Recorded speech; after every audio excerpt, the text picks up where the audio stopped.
गांव से कुछ दूर एक वीरान हवेली थी, छाया हवेली। लोग कहते थे कि वहां रात के समय अजीब सी परछाइयां दिखाई देती हैं और दीवारों के पीछे से किसी के रोने की आवाज आती है। दशकों से वो हवेली बंद थी, कोई गया तो लौटा नहीं। पर गांव की इस कहानी में नया मोड़ तब आया जब शहर से पत्रकार आरव गांव आया। मैं इन अफवाहों की सच्चाई जानना चाहता हूं, आरव ने पंचायत में सबके सामने कहा। कुछ बुजुर्गों ने उसे चेतावनी दी, बेटा जो बात सबने छोड़ दी है उसमें हाथ मत डाल, वो हवेली अब किसी इंसान की नहीं रही। लेकिन आरव नहीं माना। अगली सुबह आरव कैमरा और टॉर्च लेकर हवेली की ओर निकल पड़ा।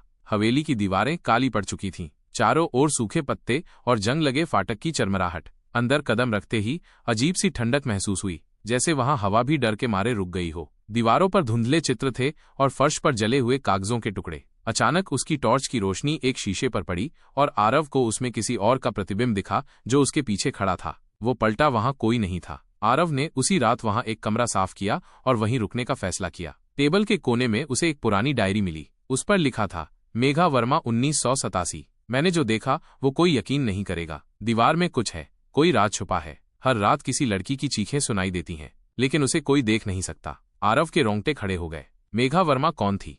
आरव ने सोचा। तीसरी रात, आधी रात को आरव की नींद एक चीख से टूटी। उसने कैमरा उठाया और उस दिशा में भागा जहां से आवाज आई थी, हवेली का सबसे पिछला कमरा। वहां पहुंचकर उसने देखा, एक दीवार कुछ अजीब थी, जैसे उसमें ईंटें बाकी दीवार से अलग थीं। उसने दीवार पर हाथ मारा, अंदर से खोखली आवाज आई। आरव को यकीन हो गया, दीवार के पीछे कुछ छुपा है। उसने एक लोहे की रॉड उठाई और धीरे धीरे ईंटें निकालने लगा। दीवार के पीछे एक छोटी सी कोठरी थी। वहां एक पुरानी अलमारी थी, जिसके भीतर एक कंकाल पड़ा था, एक लड़की का। पास ही एक टूटा हुआ ताबीज भी पड़ा था। अगले दिन गांव के सबसे बूढ़े आदमी चंदा काका को आरव ने बुलाया। जैसे ही उन्होंने कंकाल और ताबीज देखा, उनके चेहरे का रंग उड़ गया। ये मेघा है, उन्होंने कांपती आवाज में कहा। मेरी छोटी बहन, हवेली के पुराने मालिक की बेटी। तो उसका क्या हुआ? आरव ने पूछा। चंदा काका ने धीरे धीरे बताया, मेघा को उसके पिता ने ही दीवार में जिंदा चुनवा दिया था, क्योंकि उसने हवेली के नौकर से प्रेम किया था। वो इज्जत के नाम पर उसे मिटा देना चाहता था। मेघा ने मरने से पहले एक ताबीज छोड़ा था, ताकि उसकी आत्मा किसी दिन इंसाफ पाए।